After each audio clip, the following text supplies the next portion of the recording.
I don't want to die in prison.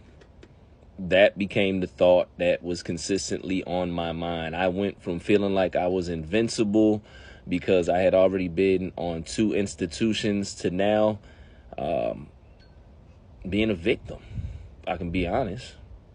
Isn't that how it is when you're just minding your business and somebody assaults you? That's what happened. And I realized I'm not invincible. And the threat and the attack that may come, you can't always see. But I knew this. I wanted to limit the possibility of me not being able to hug my mother like y'all may have seen in that video of me coming home from prison and tell her I love her. So I started to make certain decisions in my life in prison.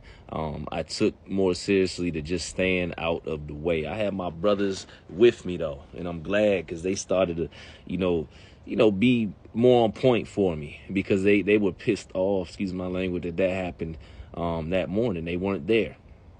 It couldn't have been, but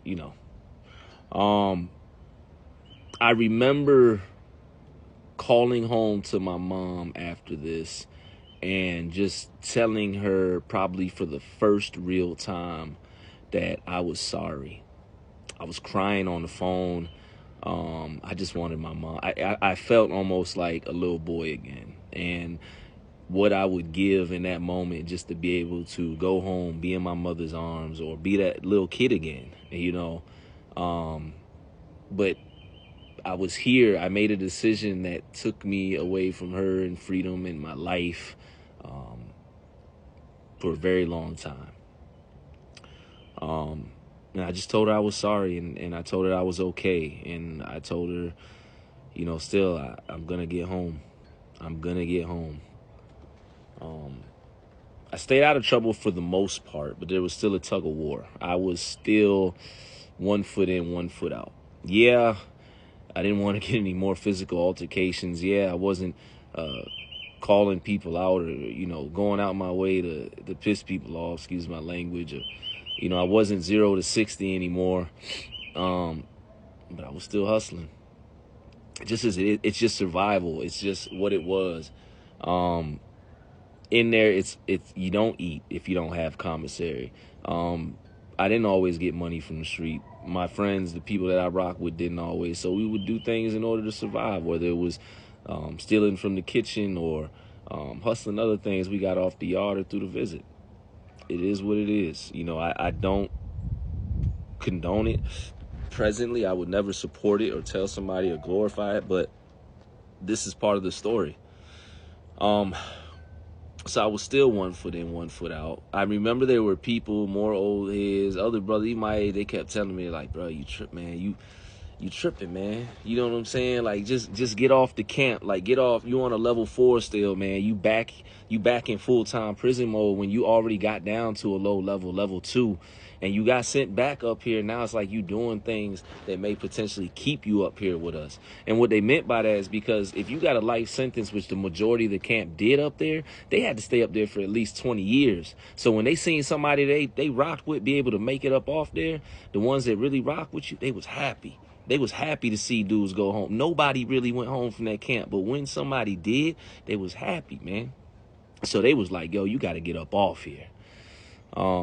So I stopped the parlay, but ironically enough, man, I started a bingo game in prison.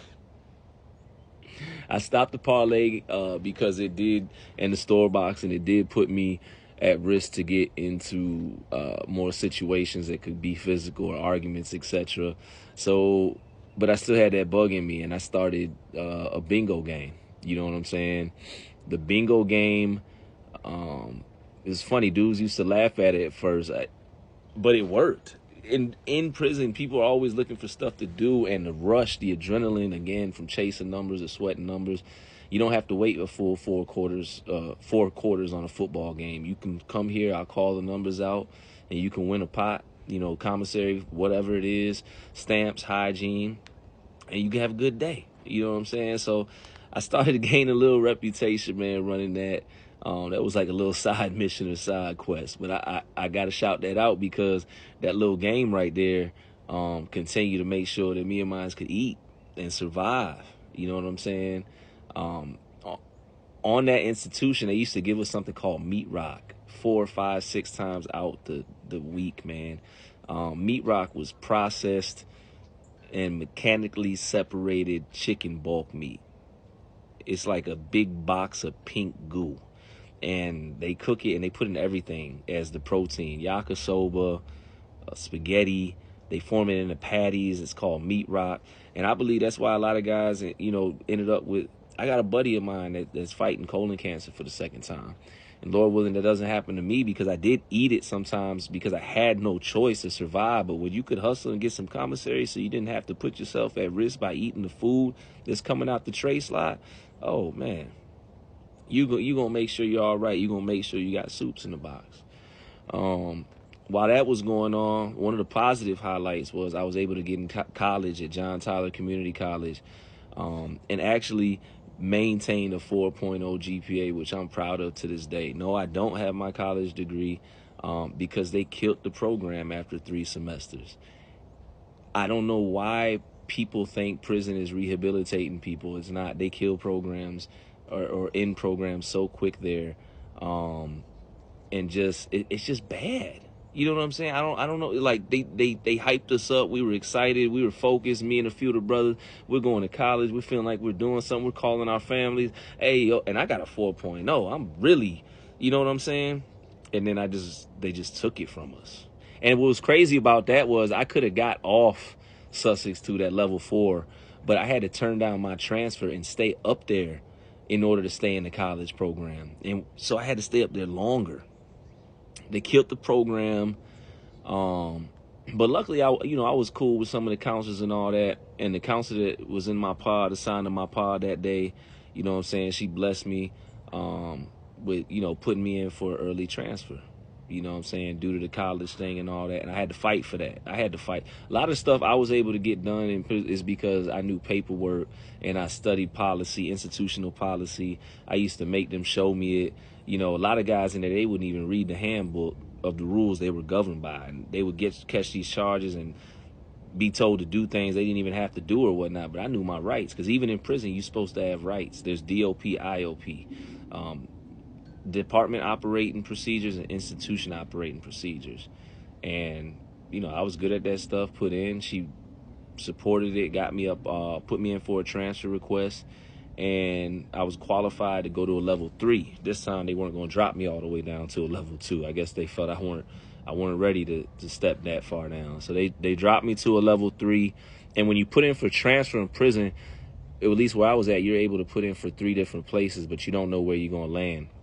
I put in for Lawrenceville, but they wouldn't let me put in for Lawrenceville because somebody had me on their enemy list. It was one of my co-defendants.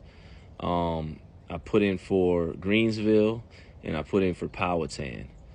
And eventually, the morning came where they called me for transfer, and I was sad because I was leaving some of my brothers for a second time and some that I knew I wasn't going to see them again, because I wasn't coming back to Sussex for a third time. And I got to keep going. That's all I thought, at the moment, and I was happy. And then it's time to get on that bus and see where I was headed.